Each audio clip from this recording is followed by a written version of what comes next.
pemirsa TVR Parlemen dimanapun Anda berada. Berjumpa lagi bersama saya Anggun Oktar ini dalam program TVR 17. Tentunya tepat pukul 17 waktu Indonesia Barat kami hadirkan kepada Anda pemirsa terkait dengan sejumlah informasi paling baru dan menarik seputar kinerja dan kegiatan DPR RI setelah ini yang nanti akan disajikan oleh redaksi TVR Parlemen. Inilah TVR 17 edisi Senin 15 Agustus 2022.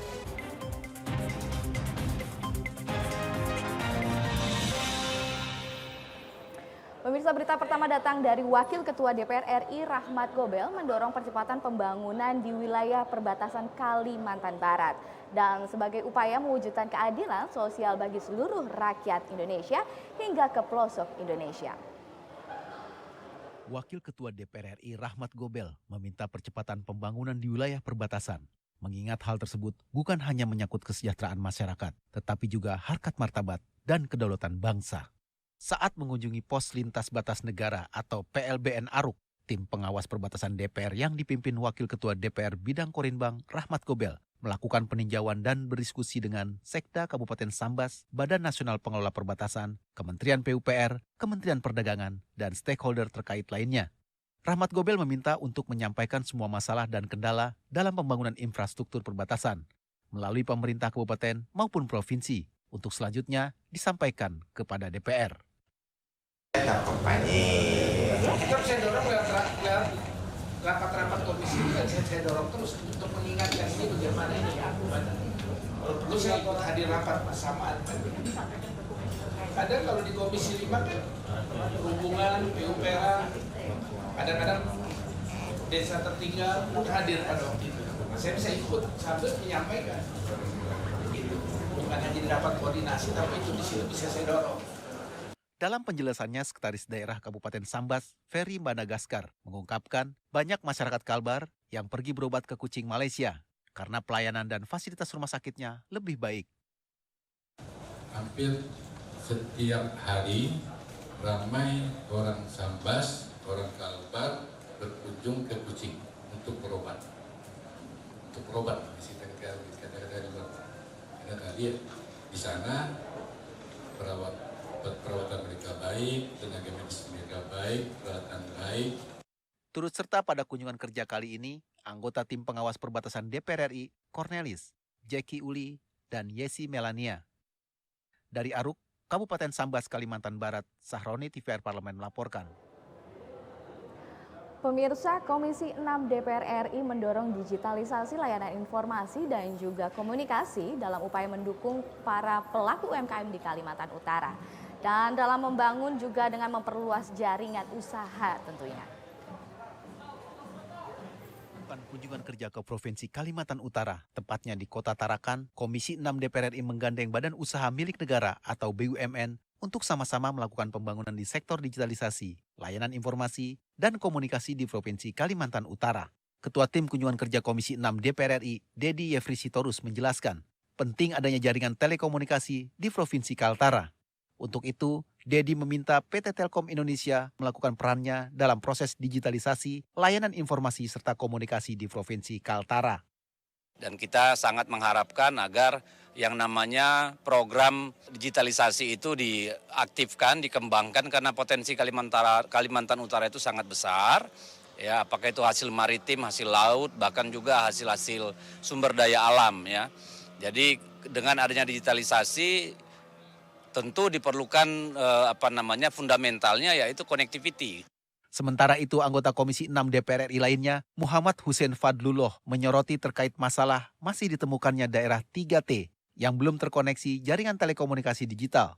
Pembangunan digitalisasi layanan informasi dan komunikasi nantinya diperlukan juga untuk membantu bertumbuhnya para pelaku usaha mikro kecil dan menengah. Bisa betul-betul memperhatikan lagi blank spot yang ada di daerah 3T itu supaya dibangun ya, dan juga diperbaiki lagi yang sudah ada, contohnya mengenai masalah kecepatan internetnya, konektivitasnya. Indonesia yang merupakan negara kepulauan memang punya tantangan besar dalam membangun jaringan telekomunikasi dan internet. Maka penting bagi negara untuk hadir membangun infrastruktur komunikasi dan internet di pojok-pojok Indonesia. Hal ini harus dilakukan demi meratanya akses komunikasi dan internet di Indonesia. Dari Provinsi Kaltara, Bondan Imana TVR Parlemen melaporkan. Pemirsa, Sekretariat Jenderal DPR RI mengadakan gladi bersih terkait dengan persiapan pelaksanaan sidang tahunan MPR RI dan sidang bersama antara DPR dan DPD RI tepatnya pada 16 Agustus 2022 esok hari dan mempersiapkan segala kebutuhan terkait dengan sistem keamanan dan juga sistem digital guna mempermudah para tamu undangan yang akan hadir esok hari. Sekretariat Jenderal DPR RI mengadakan gladi bersih persiapan pelaksanaan sidang tahunan MPR RI dan sidang bersama DPR RI dan DPD RI pada 16 Agustus 2022 besok dan mempersiapkan segala kebutuhan terkait sistem keamanan dan sistem digital untuk mempermudah tamu undangan yang hadir. Ditemui di Gedung Nusantara DPR RI Jakarta, Sekretaris Jenderal DPR RI Indra Iskandar menyampaikan, sehubungan dengan kehadiran Presiden Republik Indonesia dan pimpinan DPD, DPR, dan MPR RI pada acara tersebut, DPR RI menyediakan keamanan khusus yang juga berkoordinasi dengan keamanan kepresidenan untuk menjamin keselamatan seluruh undangan yang hadir. Sekretaris Jenderal DPR RI Indra Iskandar menambahkan untuk mencegah timbulnya penumpukan antrian pada pintu masuk, maka panitia menggunakan sistem barcode digital pada undangan yang diberikan kepada para tamu. Ya, ini kan sesuai dengan prosedur pengamanan karena yang hadir adalah kepala negara, wakil presiden, dan seluruh ketua lembaga tinggi negara. Maka prosedur pengamanannya pun memang sudah diatur gitu ya. Saya kira dari Pas Pampres juga sudah punya standar dan sudah berkoordinasi dengan kita dan kita sepakati. Jadi di samping pemeriksaan terhadap metal detektor juga pemeriksaan suhu ya itu tetap kita lakukan dengan membuka kaca. Indra menyampaikan persiapan sidang tahunan bersama DPR, MPR, dan DPD RI sudah siap lebih dari 95%. Hanya perlu memastikan sosialisasi terkait prosedur kehadiran, waktu kedatangan, dan protokol kesehatan yang harus diperhatikan oleh seluruh hadirin yang datang pada acara tersebut. Ferdian dan Bondan, TVR Parlemen melaporkan. Naiknya harga jual batu bara internasional semakin memperlebar perbedaan dengan harga jual di dalam negeri, yang menyebabkan langkanya ketersediaan batu bara untuk kebutuhan pembangkit listrik milik PLN. Dan pemirsa, informasinya sesaat lagi, untuk itu tetaplah bersama kami di TVR 17.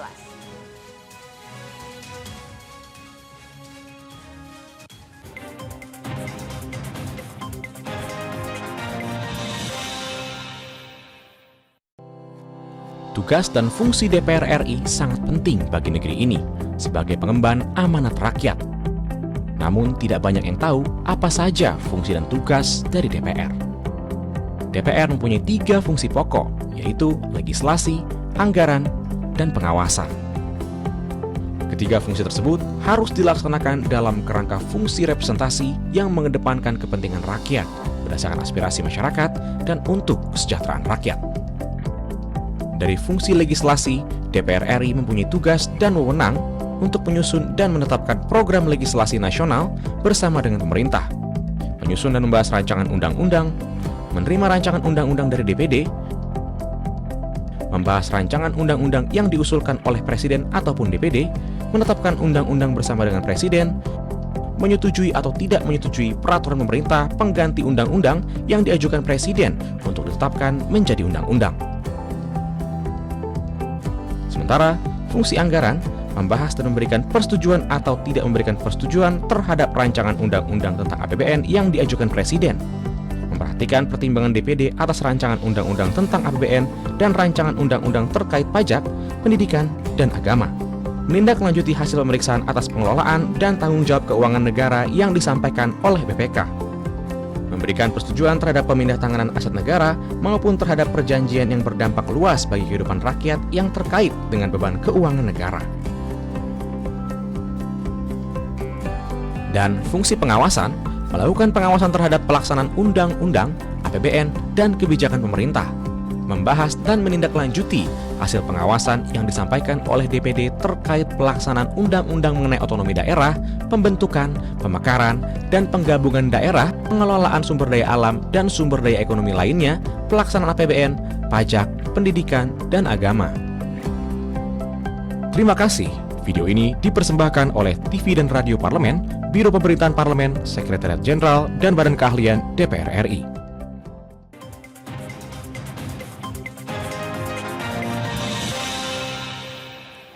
Terima kasih pemirsa, masih bersama kami di TVR 17 dan di sini ada Kementerian SDM mencatat terkait serapan batu bara untuk sektor ketenaga listrikan mengalami lonjakan yang signifikan dari tahun ke tahunnya. Oleh karena itu Komisi 7 DPR RI pun di sini menekankan agar pemerintah segera membuat peraturan dan payung hukum yang tegas terkait dengan peraturan ekspor batu bara dan kebijakan DMO bagi perusahaan-perusahaan pertambangan yang ada.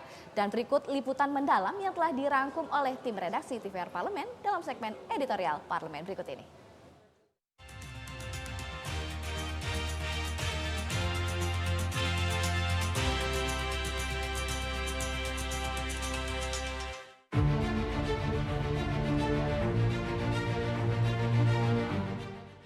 Kontrak kerja batubara yang ada sekarang dinilai mengancam suplai batubara ke PLN, dikarenakan para pemasok yang lebih memilih menahan pasokan batubara. Hal ini bisa berdampak pada krisis batubara dalam negeri, padahal PLN sejauh ini masih banyak bergantung pada batubara sebagai sumber utama penghasil energi. Naiknya harga jual batubara internasional semakin memperlebar perbedaan dengan harga jual di dalam negeri yang menyebabkan langkanya batubara untuk kebutuhan pembangkit listrik milik PLN. Oleh karena itu, Komisi 7 DPR RI menekankan agar pemerintah segera membuat peraturan dan payung hukum yang tegas terkait peraturan ekspor batubara dan kebijakan DMO bagi perusahaan-perusahaan pertambangan yang ada.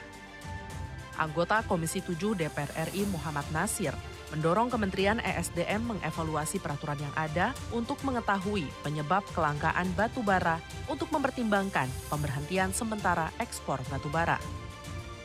Sebanyak ini perusahaan yang diberikan izin, kenapa PLN ini langka batubara?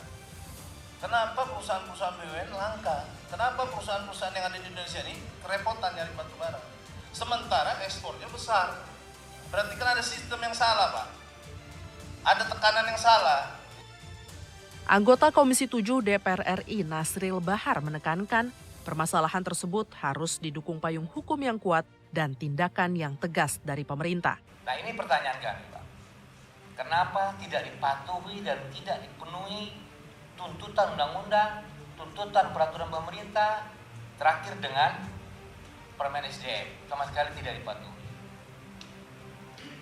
Anggota Komisi 7 DPR RI Diah Nurwitasari menambahkan, selain kebijakan DMO dan BLU, pemerintah diharapkan dapat mengevaluasi jumlah royalti progresif pada PNBP batubara yang dianggap terlalu rendah.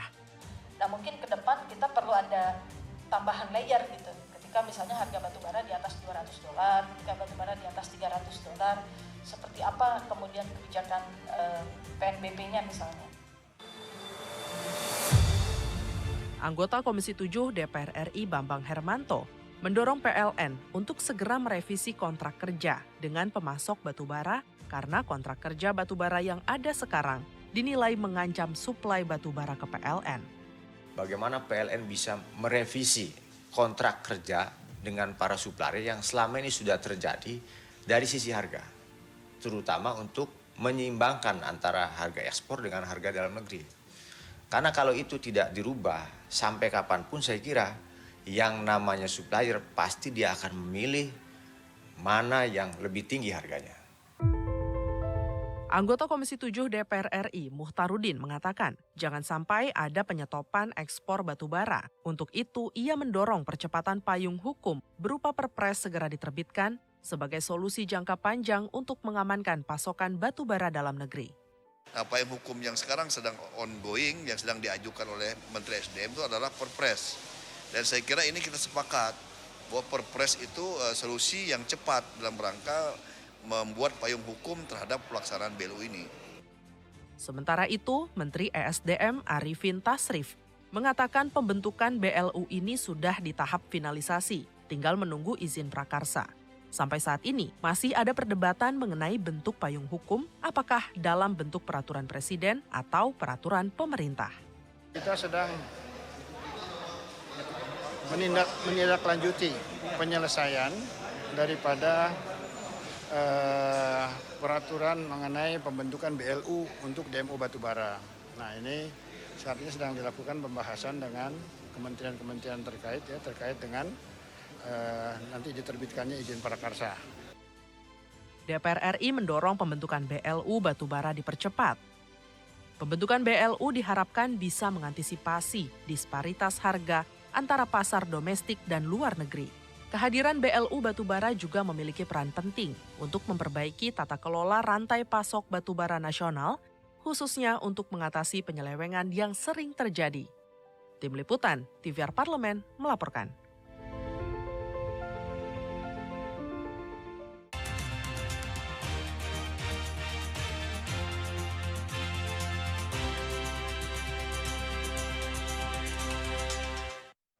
Pemirsa TVR Parlemen, tahukah Anda Sekretariat Jenderal DPR RI akan menggelar event tahunan Parlemen Remaja? Dan menariknya, di tahun ini Parlemen Remaja akan mengangkat terkait dengan tema yang berhubungan dengan rancangan Undang-Undang Perlindungan Data Pribadi.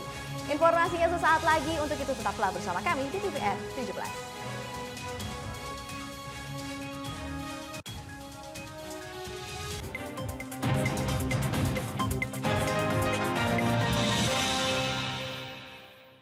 Virus corona menjadi perbincangan dunia. Beberapa negara sudah terjangkit. Ribuan orang di Indonesia terkena virus ini. Kita perlu antisipasi dengan melakukan hal berikut. Cuci tangan dengan sabun dan antiseptik. Gunakan masker atau penutup mulut saat bersin dan batuk. Masak telur dan daging hingga matang. Hindari kontak dengan hewan. Tidak saling berjabat tangan. Tidak berinteraksi dengan penderita. Jika memiliki demam tinggi, batuk, pilek, gangguan pernafasan, sakit tenggorokan, dan letih lesu, segera periksakan ke dokter.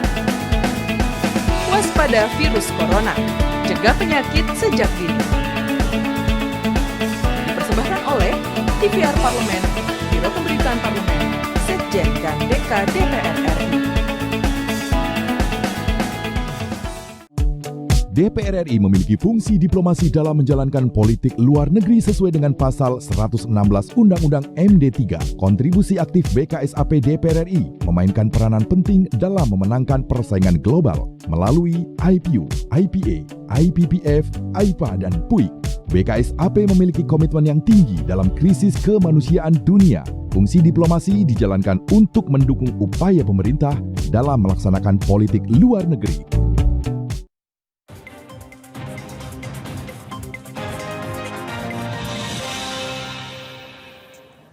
Terima kasih pemirsa, masih bersama kami di TVR 17 dan kita ketahui bahwa setelah 2 tahun dilaksanakan secara daring, perhelatan Parlemen Remaja di tahun ini akan dilangsungkan secara tatap muka dengan tetap memperhatikan protokol kesehatan tentunya. Dan mengusung tema generasi sadar privasi, dataku tanggung jawabku, berkaca dari fenomena yang sedang marak terjadi belakangan ini, dan pelindungan data pribadi harus dimulai dari diri sendiri agar tidak mudah diakses, apalagi ini sampai disalahgunakan oleh pihak yang tidak bertanggung jawab.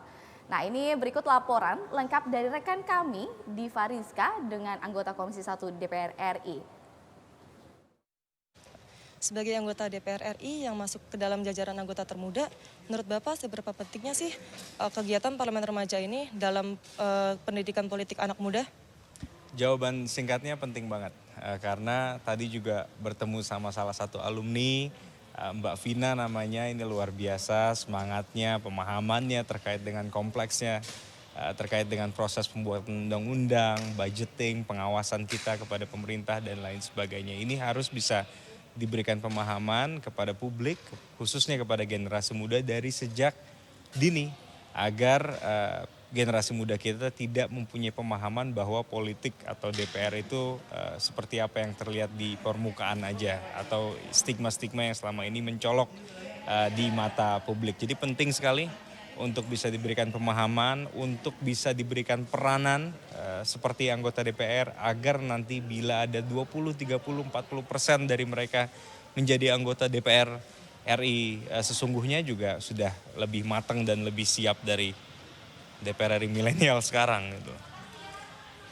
Jadi tema kegiatan Parlemen Remaja tahun ini kan generasi sadar privasi, dataku tanggung jawabku. Nah, menurut Bapak seberapa pentingnya RUU PDP yang tengah dibahas DPR RI, khususnya Komisi 1 DPR RI ini, Pak? bagus sekali karena ini salah satu undang-undang yang sangat nempel atau sangat melekat dengan urusannya anak muda. Terkait dengan pelindungan data pribadi ini lagi dirancang undang-undangnya di Komisi 1. Saya juga termasuk dalam salah satu anggota panja di Komisi 1 membahas rancangan undang-undang tersebut. Nah, ini harus bisa diberikan pemahaman seluas-luasnya kepada generasi muda kita bahwa ke depan kita akan mempunyai rancangan undang-undang pelindungan data pribadi yang setara dengan negara-negara maju lainnya, yang bisa membuka akses peluang investasi dari berbagai usaha atau bisnis dari luar ke dalam karena kita sudah mempunyai undang-undang pelindungan data pribadi yang setara dengan negara-negara maju lainnya, memberikan hak kepada masyarakat, kepada subjek atau pemilik dari data pribadi kita semua dari anak kecil sampai dewasa akan dilindungi hak-haknya yang kita sekarang nikmati di dunia nyata akan diberikan hak-haknya di dunia maya. Ini juga penting sekali dan ke depan kita akan selesaikan. Intinya adalah itu, memberikan pelindungan. Ini pelindungan data pribadi. Pelindungan data pribadi dijadikan atau dianggap sebagai hak asasi manusia. Jadi consent atau memberikan hak untuk memberikan izin dari si subjek data yang tersebut, ini salah satu kepentingan yang kita sedang bahas di panja tersebut. Baik, terakhir nih Pak, ada masukan atau penyemangat untuk calon peserta kegiatan parlemen remaja yang terdiri dari siswa SMA seluruh Indonesia nih Pak? Jangan takut-takut daftar, jangan dikira harus smart banget, harus vokal dan lain sebagainya. Banyak sebenarnya di DPR RI pun yang nggak terlalu vokal, tapi peranannya luar biasa dalam menyelesaikan berbagai macam masalah di negara kita ini. Jadi ayo ikuti parlemen remaja, kita sukseskan, kita meriahkan, kita kobarkan semangat terkait dengan pemahaman, pentingnya pemahaman terkait dengan politik, terkait dengan isu-isu yang menjadi concern dari anak-anak muda sekarang. Kalau misalnya nggak dibahas oleh si anak muda itu sendiri, nanti yang rugi kita juga gitu loh. Jadi ayo kita sukseskan dan jangan takut ikut, jangan sungkan untuk mengikuti parlemen remaja ini karena nanti ke depan banyak ilmu-ilmu pengalaman yang luar biasa, koneksi yang luar biasa dari program parlemen remaja yang membanggakan ini. Baik, terima kasih atas waktunya ya Pak ya. Terima kasih Mbak. Demikian wawancara saya dengan salah satu anggota Komisi 1 DPR RI, Diva Rizka, melaporkan dari Gedung Nusantara 2, kembali ke studio. Kita akan menanti keseruan terkait dengan diselenggarakannya parlemen remaja. Dan selanjutnya pemirsa, apa saja yang menjadi topik perbincangan di media online pada hari ini? Usai jeda berikut ini, tetaplah bersama kami di TVR 17.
pemirsa, kembali bersama kami di TVR 17 dan kali ini kita masuk ke segmen media nasional di mana kita akan simak apa saja yang disoroti media nasional tentang isu-isu terkini serta tanggapan dari sejumlah anggota dewan, dan inilah dia.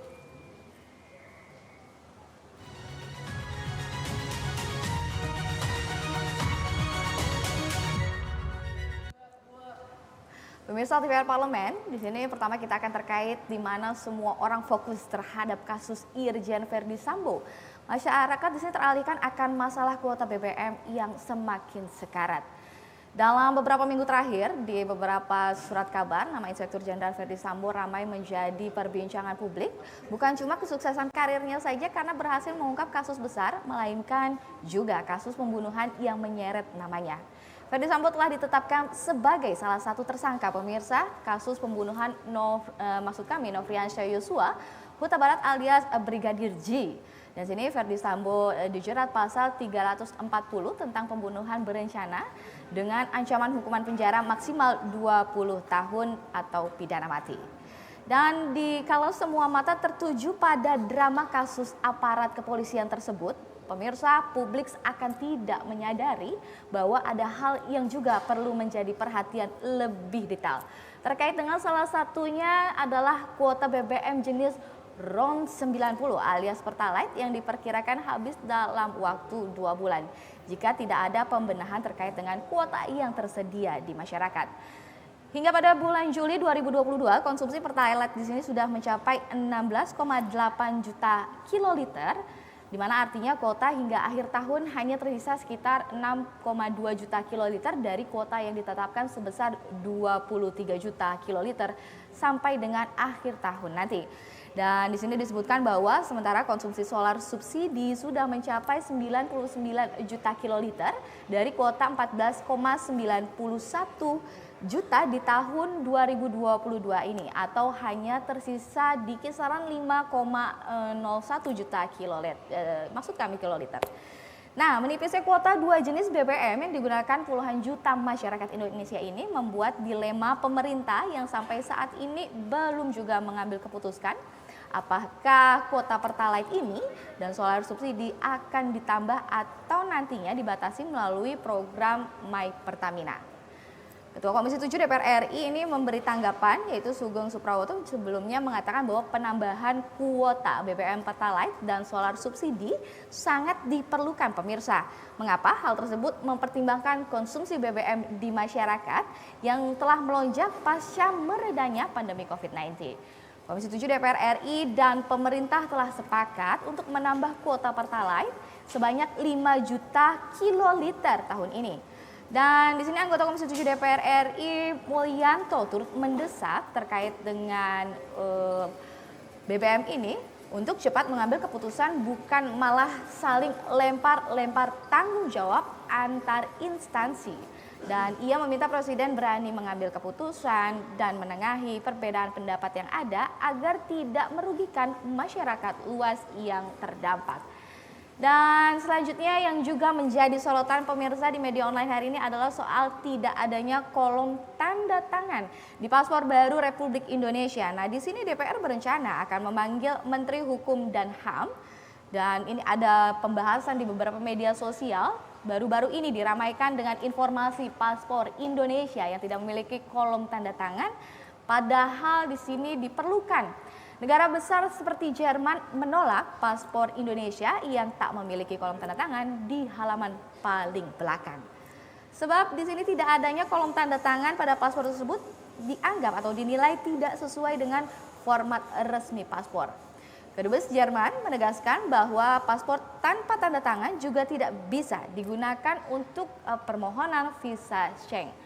Dan hal ini dinilai akan menghambat atau menjadi kendala bagi warga negara Indonesia yang hendak berpergian ke Jerman.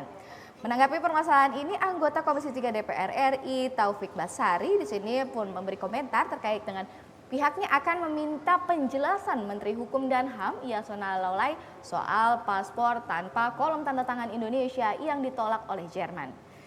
Ia meminta Menkumham memastikan kejadian ini tak akan terulang kembali. Taufik meminta agar segala langkah yang ditempuh Kemenkumham dan Kementerian Luar Negeri disampaikan kepada publik sebab masyarakat khususnya yang terdampak berhak untuk mengetahui seluruh informasinya.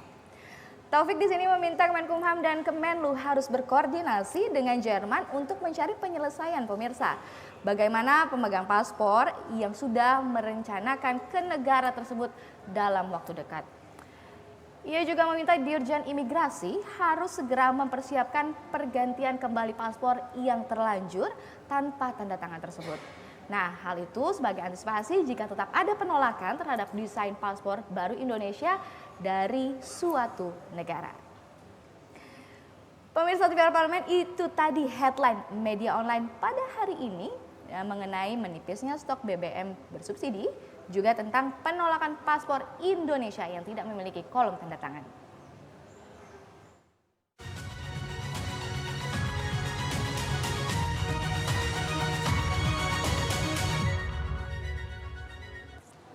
Setelah tadi kita sudah bahas sekalian headline media online, sebelum menutup acara kembali kami informasikan kepada Anda pemirsa TVR Parlemen bahwa esok di tanggal 16 Agustus jangan Anda lewatkan siaran langsung pidato rangka sidang tahunan MPR RI dan sidang bersama DPR dan DPD RI serta sidang anggaran 2023 di mana pemirsa dapat menyaksikannya secara langsung di TVR Parlemen maupun di sejumlah media sosial TVR Parlemen seperti YouTube, Facebook, Instagram, dan serta kita sudah bekerja sama dengan berbagai TV nasional yang ada di Indonesia.